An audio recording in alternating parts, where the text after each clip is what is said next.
5, number 5 یہ ہے کہ اگر کوئی سواری پر نماز پڑھ رہا تھا پھر نیچے اتر آیا تو بنا کا کیا حکم ہے؟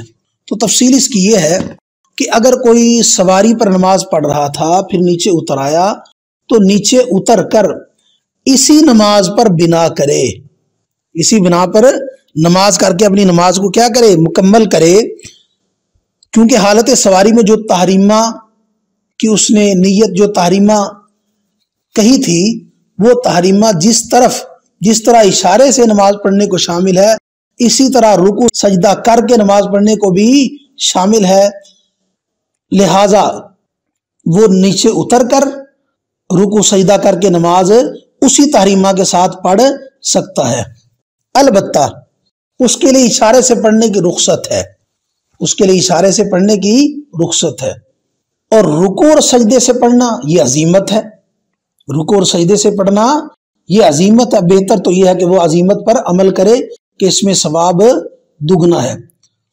اور نماز کو باطل کیے بغیر یہ شخص سواری سے اتر کر رکوع سجدے پر کرنے پر قادر بھی ہے، لہذا اس نے جو نماز اشارے سے پڑھی اور جو ابھی رکوع سجدہ کر کے پڑھی دونوں کو یہ تحریمہ شامل ہوئی، لہذا جب دونوں کو یہ تحریمہ شامل ہے تو ایک کی بنا دوسرے پر جائز ہوگی، ایک کی بنا دوسرے پر جائز ہوگی۔